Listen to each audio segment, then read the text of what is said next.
Joker 2 Folie is the latest Fall Out Boy album to disappoint people, except the actual album is perfect, and this movie is nowhere near perfect. It's actually pretty garbage. It's so bad that I'm deciding to ditch the regular review format, and I'm just gonna give you 3 reasons why this movie is fucking terrible. But before that, let me say something good. This movie is beautiful. Like, it's actually shot really well. The cinematography is amazing and almost tricks you into thinking that this movie is good.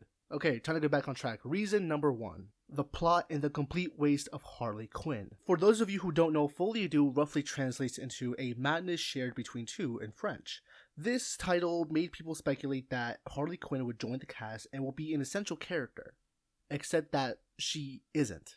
The plot is a general major fumble with absolutely nothing going on and just empty scenes that either remind you of what happened in the first film or scenes that make it very fucking clear that Arthur and Joker are different personalities, which is probably the worst direction they could have gone with this movie. And it sucks because there's so much potential here with Harley Quinn's introduction. You could tell an amazing story about like a romantic tragedy, or we could be telling a story about how people like the Joker causes chaos within inspiration, and how a good moral person can be corrupted by evil just out of pure love, you know? Or you could have done like the other way around. You could have told a story about how dangerous it is for someone like Harley Quinn to be enabling and, you know, manipulating a mentally unstable guy like Arthur. You know, you could have shown a story about, you know, manipulation and being taken advantage of, and you know, there's a ton of interesting stories you could have told with Joker and Harley Quinn, but none of them are interesting in this movie. Nothing happens. Like, literally nothing happens. All she does is sing and tell Arthur to embrace the Joker persona, and that's it. Number 2, it destroys the fundamental musical format. Now, this is a personal gripe of mine because I love musicals. I think it's an underrated genre, and it has the capacity to tell amazing stories if done correctly. This movie, first of all, doesn't have original music. Almost all the songs are covers, and I think one of them or two of them are original Gaga songs, but whatever. It's not good music either way. None of these songs actually say something of meaning about the characters. It's not subtle, it's not insightful. It pretty much just takes over for the writer to explain to the audience how the characters feel in the most simple and boring way.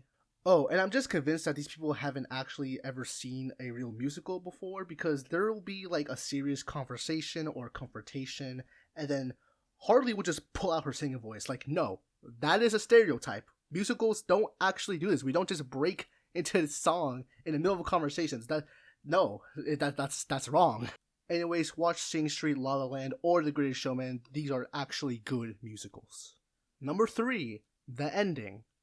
Okay, so after this entire film of basically Arthur telling us that, you know, he's not the Joker, he's having an identity crisis, he just gets killed in prison anyways, and we never have a satisfying conclusion to whatever the fuck the story was trying to tell. To immediately backtrack to the end of this first movie, you know, Arthur was very clearly in control of his Joker persona. He clearly was him causing all that chaos, that riot. All of that was his, like, identity. It is very clearly in his control. So to just strip him away of his own life at the very end because he didn't actually know if he was a Joker or not, it's borderline stupid. And God, and the whole theory that Heath Ledger's Joker killed him at the end because the guy cut his face at the end, even though I remember it being he cut his own neck, like he killed himself.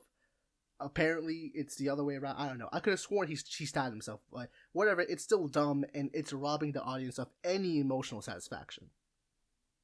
In conclusion, Joker 2 Folie is garbage. Do not watch it. If you want a musical, watch any of the musicals I mentioned earlier. If you want something that's named Folie that's good, listen to the Fall Out Boy album. I'm being very serious. That album is peak. Anyways, goodbye. Have a good day. Hope you like this video, and have a good day.